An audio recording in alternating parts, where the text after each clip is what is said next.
Bom, é quarta-feira, dia 3 de setembro de 2025. E eu tentei subir essa transmissão ao vivo pelo YouTube e não consegui. Ficou lá girando e não entrou. Aí desisti. Aí vou ver se ainda consigo falar alguma coisa por aqui. Tava querendo conversar, tava querendo falar com alguém de maneira inopinada, inadvertidamente, se entrasse alguém, mas fico aqui sozinho mesmo, não tem problema. E essa semana se iniciou, né, parece que é realmente algo importante para a nossa história desimportante. O Abu Janra, que era um provocador, né? Ele era um ator, era um catador de serpentes e se tornou dramaturgo, diretor. Era um cara em quem cabiam as dores. Era um cara que não era raso, comportava os próprios pensamentos, né? Não os temia. E ele tinha um programa chamado Provocações e depois levou para o teatro. Eu assisti algumas vezes essa peça no Teatro Glória, acho que assisti umas 6 vezes.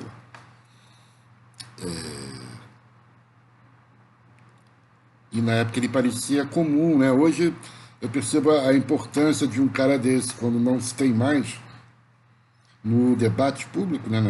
Na cena, né? Mesmo sendo um homem de TV.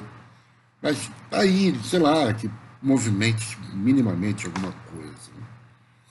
A coisa me parece mesmo parada mesmo. O marasmo deve ser um inimigo nosso.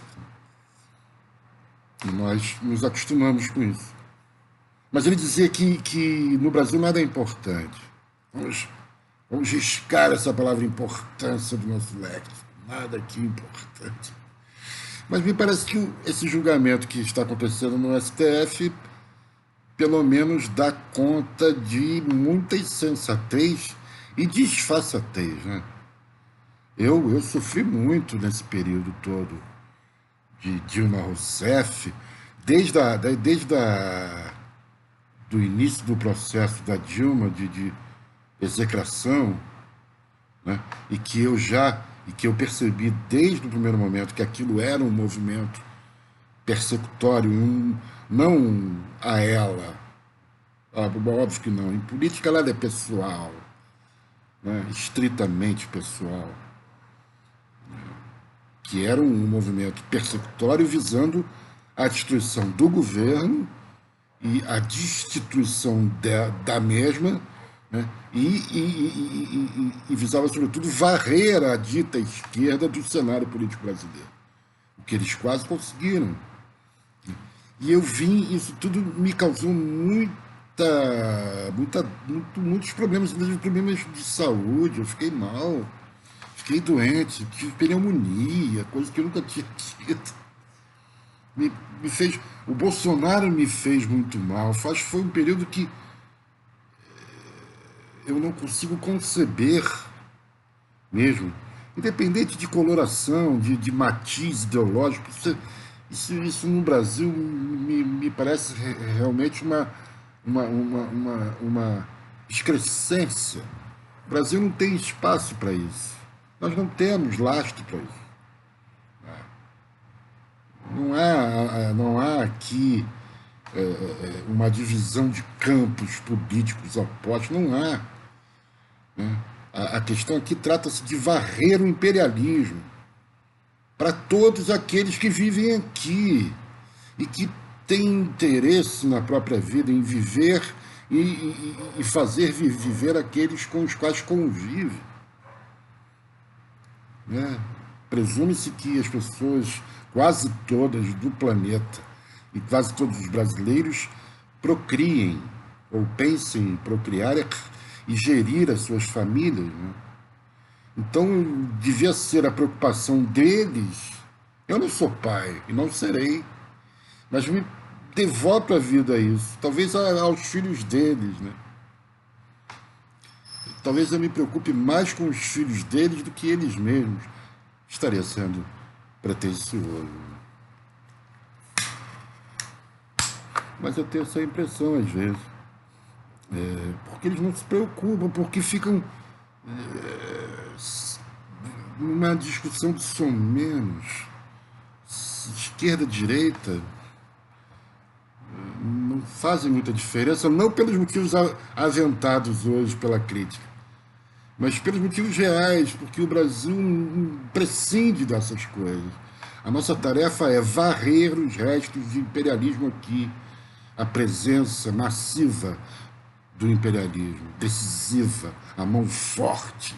Essa é a nossa principal tarefa.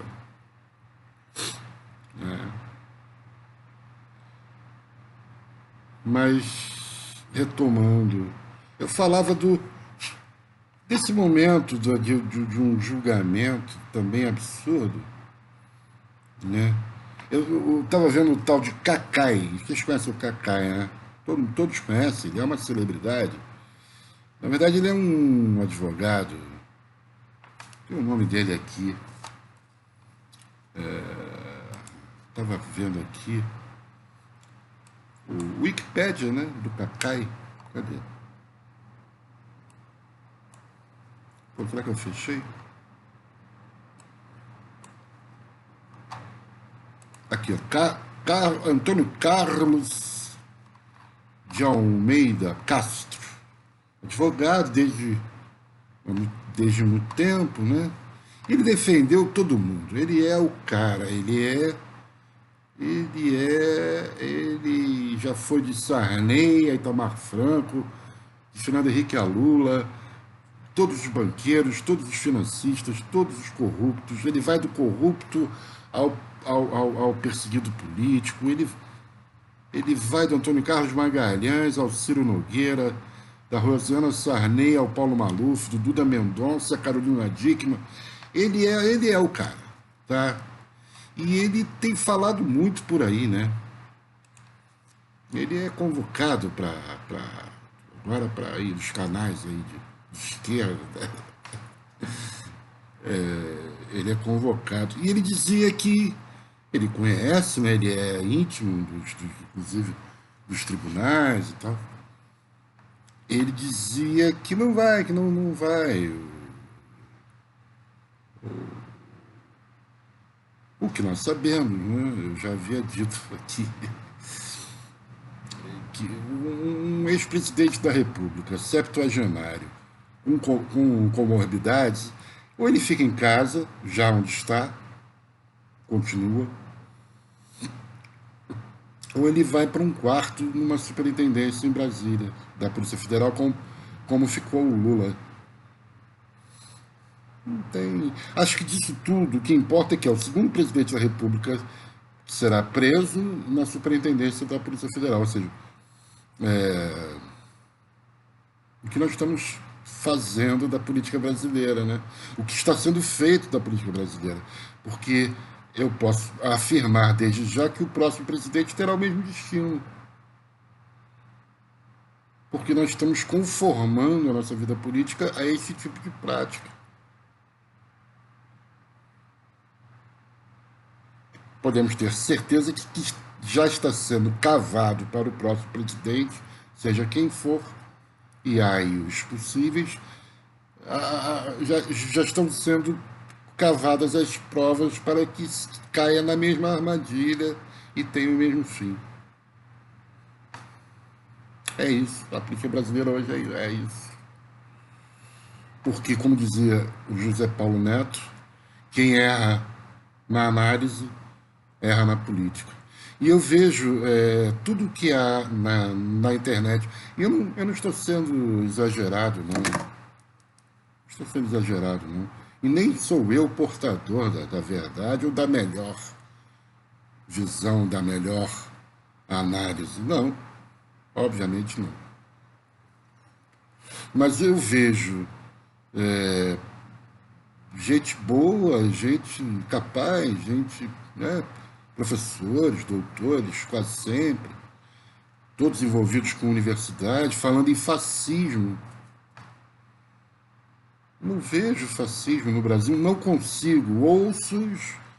Ouço com atenção o que diz o professor da USP, também muito aí aceito, muito requisitado para fornecer as suas análises teóricas e tal. Ele discorre e eu não consigo, porque todas as provas que ele aduz, para mim, são referências do nosso patriciado, somente. Não consigo perceber uma ligação com o que o fascismo tem de estrutura na sua origem. Não consigo identificar o que se passa aqui com o que se passou na Itália da década de 30. Não consigo. Por mais que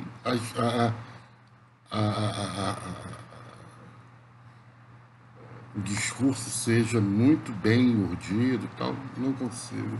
Para mim, o que nós vivemos aqui, o que nós vemos, o movimento atual, ele é conservador, ele é reacionário e ele está profundamente enraizado na nossa cultura. Ele é o resultado da nossa formação. Ele é o resultado do patriciado brasileiro. E carrega todos os seus erros, todos os seus equívocos, toda a sua truculência, toda a sua curta visão de mundo, objetiva, pragmática visão de mundo. Então, todas as provas que o professor da USP aduz, né, para mim, são as de sempre, as que sempre estiveram presentes na nossa cultura. Traços de um país colonial.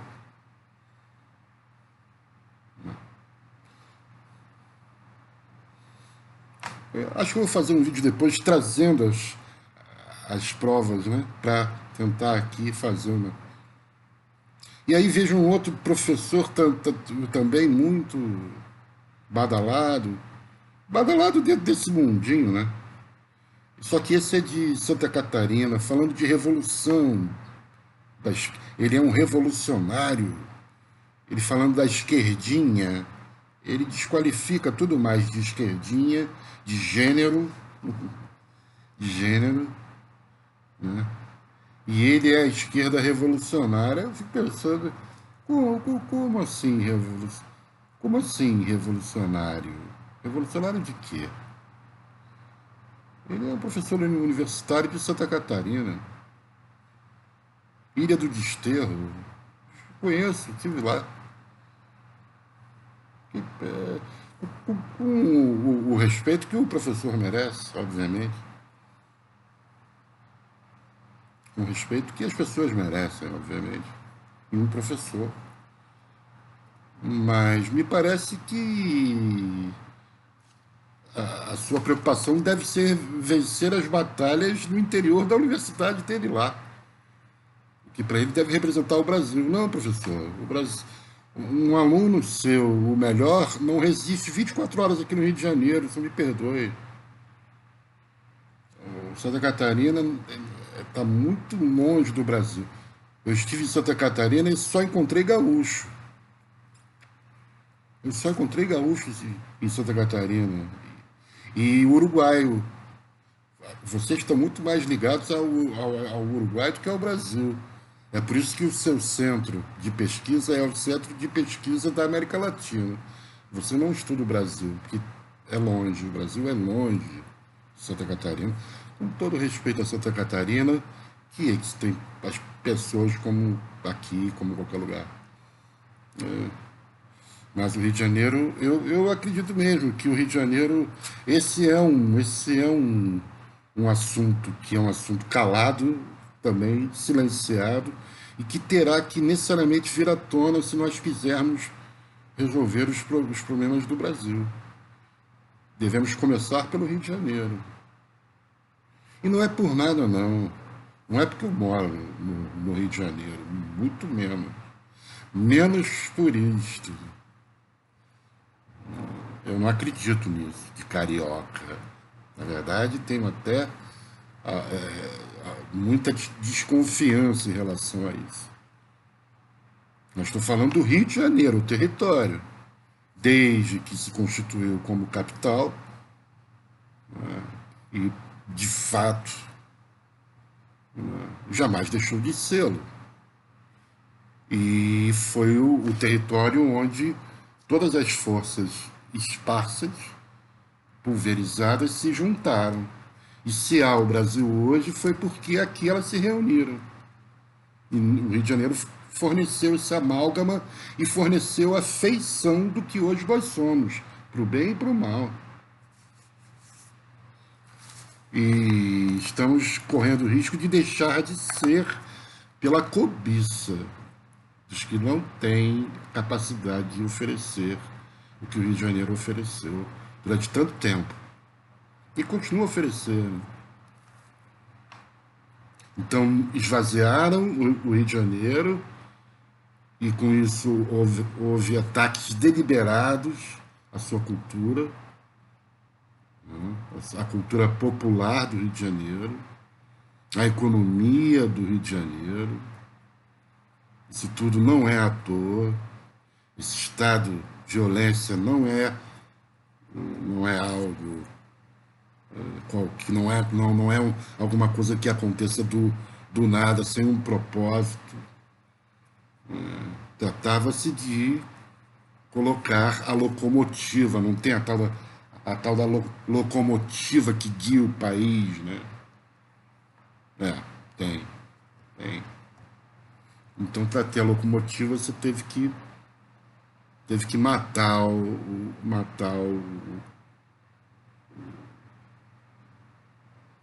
lugar que acolhia e que realmente propiciava os encontros entre todos do Brasil que aqui chegavam e encontravam um lugar de convivência e de entendimento do Brasil, o que não aconteceria se estivessem nos seus estados isolados.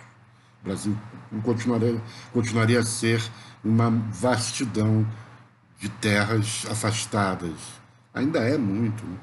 Mas se hoje nós temos algum sentido de unidade, foi o Rio de Janeiro que propiciou, eu não tenho dúvida disso. E se nós quisermos, como eu disse, recuperar o Brasil, teremos que recuperar o Rio de Janeiro. Isso é tarefa de todo o Brasil, mas eu não percebo. Eu ando muito preocupado mesmo, porque eu não... Onde eu olho, eu não vejo uma proposta de salvaguarda que consigam ultrapassar um pouco as questões da ideologia, as questões ideológicas. Não vejo.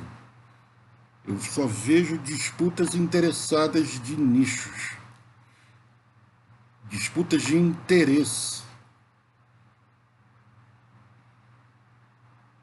Eu não vejo propostas que consigam ultrapassar, que consigam nos fazer crescer, que nos envolvam a todos. Não vejo. Não vejo. Isso é preocupante, não é?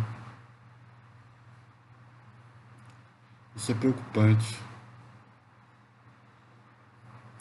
Pois é, acho que eu nem vou colocar esse vídeo no ar, não. Será? Pra quê? O Bolsonaro não vai ser preso, né? Ou será, mas isso ficará preso em casa mesmo, lá na Polícia Federal, né? Acho que também os demais são todos idosos, né? Isso não importa, porque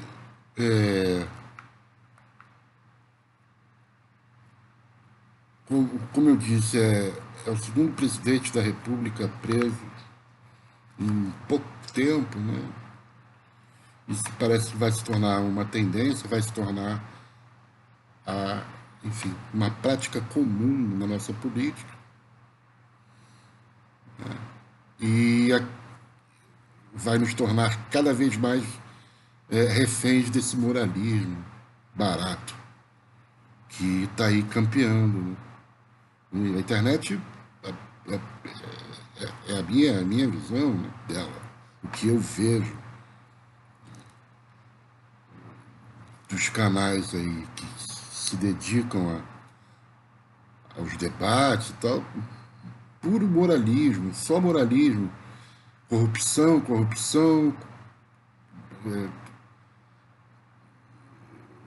né? Corrupção é o assunto preferido e tal. O que é a corrupção? O que é a corrupção? A corrupção é só sintoma de riqueza, só isso.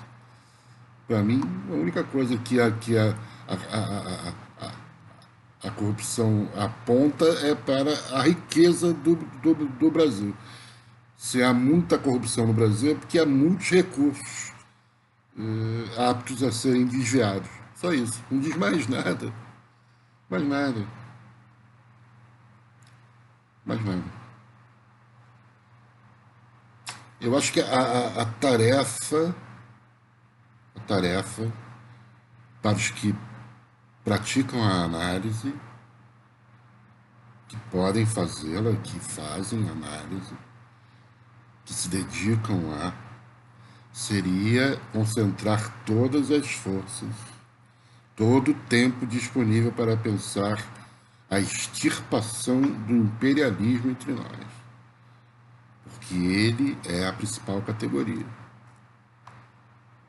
O fator imperialismo, que agora está mais presente do que nunca. Mais presente não, porque ele sempre esteve. Ele agora está muito evidente, escancarado. Nem é preciso mais mexer para encontrá-lo. Ele se mostra de uma maneira explícita, de várias maneiras. Inclusive as forças que o defendem aqui estão todas abertas, estão todas oferecidas. Nunca foi o quadro nunca foi tão propício para o enfrentamento. Mas, infelizmente, e essa é uma questão talvez das mais preocupantes, né?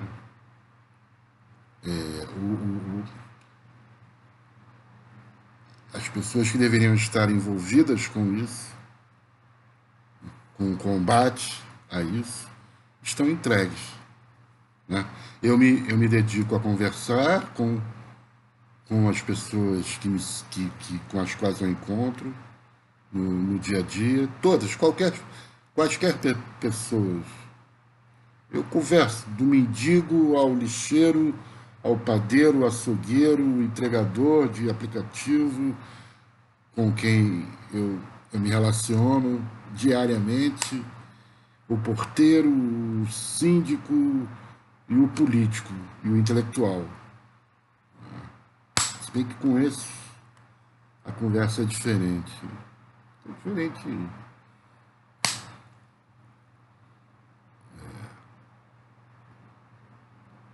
Talvez em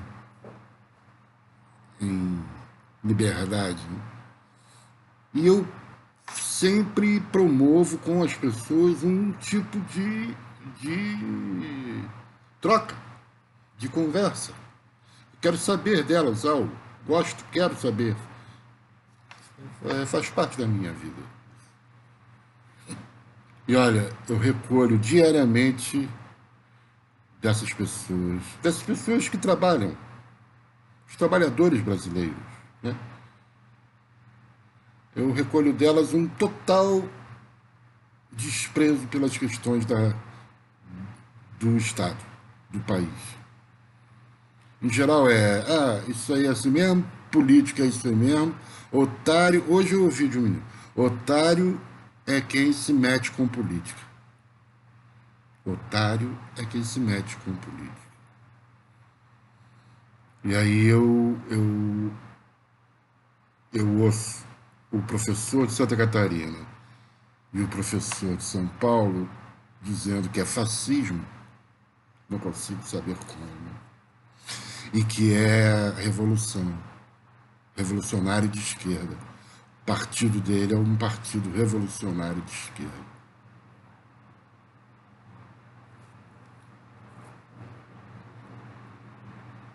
E esses são aqueles que são pessoas que são pagas para isso, inclusive. Em todo o tempo do mundo tem obras escritas, são respeitados como gente de pensamento, que dizem isso. E eu não consigo realmente. Porque, para mim, falar em fascismo é desviar o foco das questões que importam. E talvez querer se coligar a uma ideia que teve e promover, e dedicar todo o tempo a promover a própria ideia para ser conhecido como o pai da ideia. O fascismo brasileiro. A insurgência do fascismo. E aí, nada, não acontece nada. Nada porque aqueles que poderiam mover todas as coisas estão completamente alheios. Por vários motivos. Estão alheios porque desconhecem, estão alheios porque não conhecem o mundo em que vivem, têm noções muito parcas, estão alheios porque são violentados, porque são levados a serem alheios. Eles conhecem, sim. Eles conhecem no lombo o peso da mão que pune e que manda calar e coloque-se no seu lugar, os coloca no lugar de cada um. Eles conhecem, mais do que eu, e talvez mais do que você que esteja assistindo.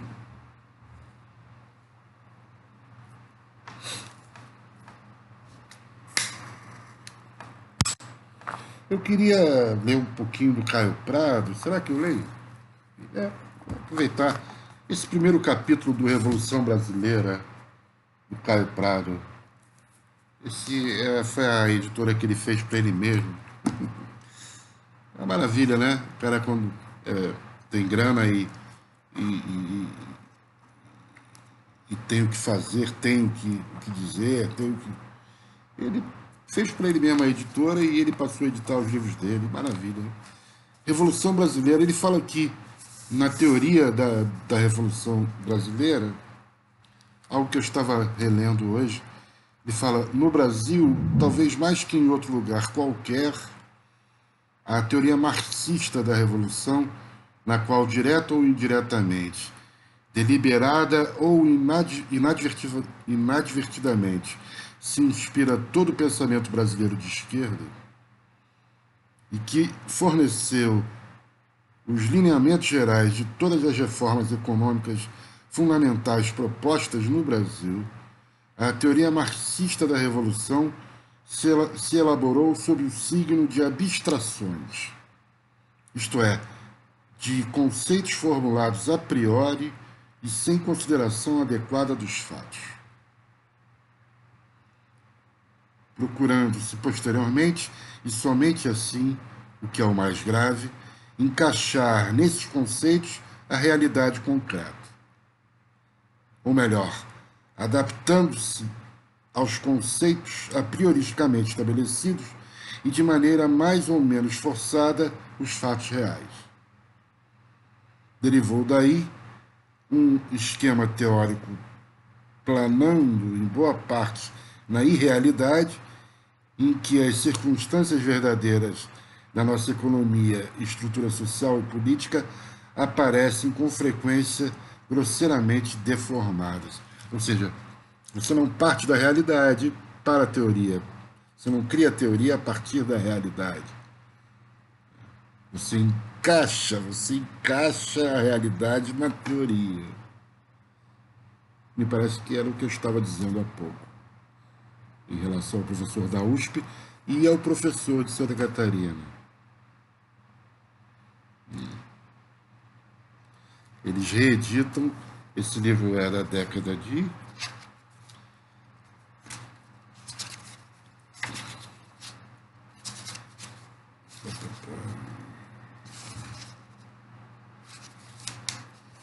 Que ano é esse livro? Será que vai ter? 1966. 1966. Estamos em 2025, são 61 anos, correto? Não. 66.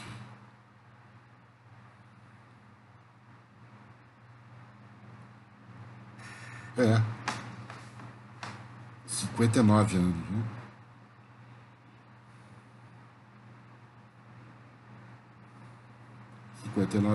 Fará 60 anos agora, né? Ano que vem fará 60 anos. A Revolução Brasileira, antes de eu nascer.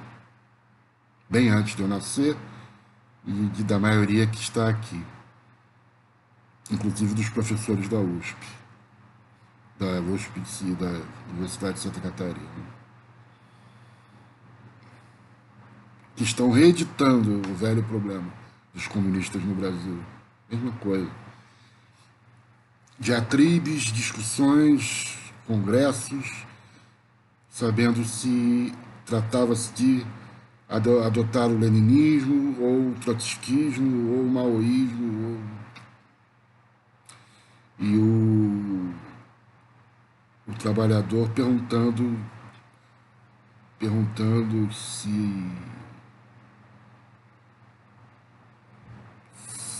dava para ter casa, moradia, como é que faz aí para o filho ter escola, como é que faz para conseguir um dentista. Ontem eu fui ao dentista, nobre, né? Coisa de burguês, né? Dentista no Brasil, pô, tá até inchado.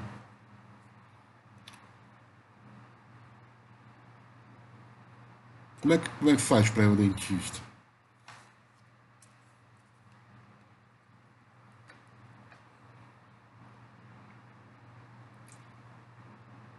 Bom, então eu acho que eu depois voltarei e lerei esse primeiro capítulo. Vale muito a pena. Esse livro é sensacional. Sensacional. Vou continuar mais um pouquinho.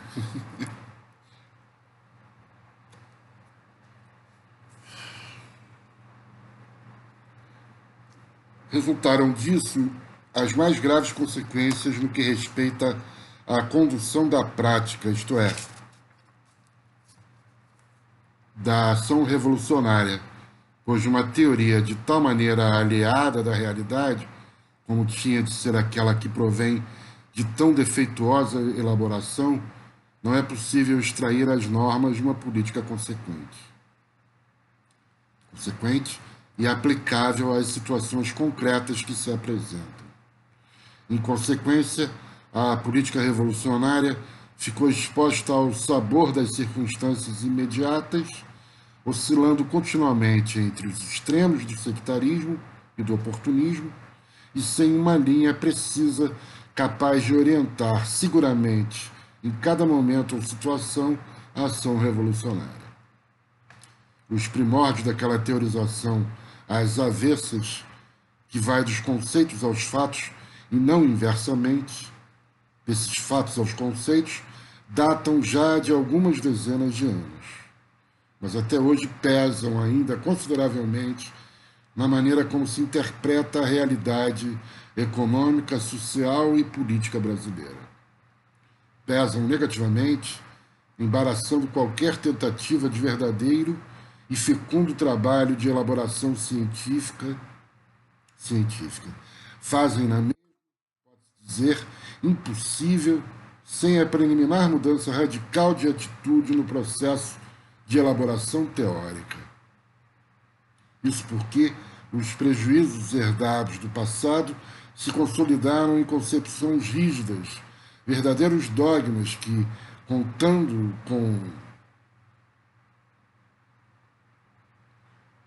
como contam, com tão longa tradição, se tornaram, por isso mesmo, altamente respeitáveis. E respeitados, sobretudo, em meios de deficiente preparação científica, e como é natural em militantes políticos, formados exclusivamente na atividade prática imediatista, como se deu em regra no Brasil, se inclinam de preferência, em geral, para a ação mais que para o pensamento e reflexão acerca dessa ação e sua crítica teórica. Bom, eu não estou lendo bem, estou cansado, não estou saudável para nada e não estou me desculpando, mas ficarei por aqui. O editar não importa, né?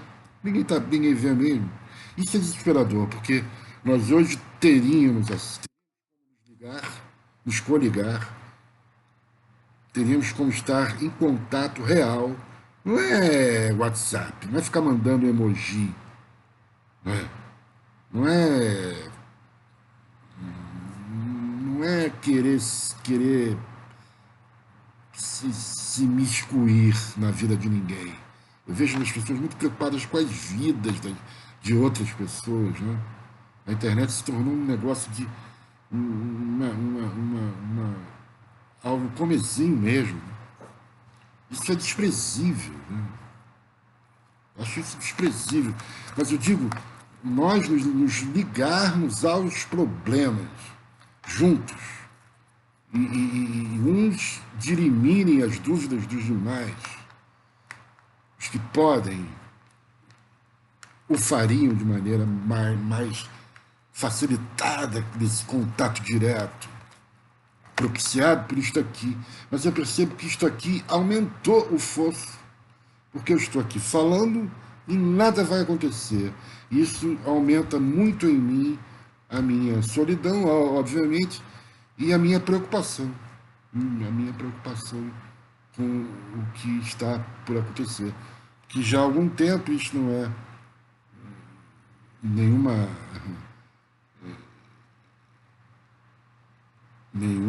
maravilhosa, magnífica característica minha, mas há algum tempo eu venho falando coisas que estão agora acontecendo. Porque não era difícil ver, não. Não era difícil ver, não. É só um pouquinho de atenção. Eu talvez estivesse num meio muito desatento. Bom, agora eu vou botar lá e ainda tem um tempinho, talvez entre alguém lá a gente conversa. Talvez eu consiga editar. Eu não vou editar, eu vou colocar. Eu não edito nada, editar. Imagina. Abraços.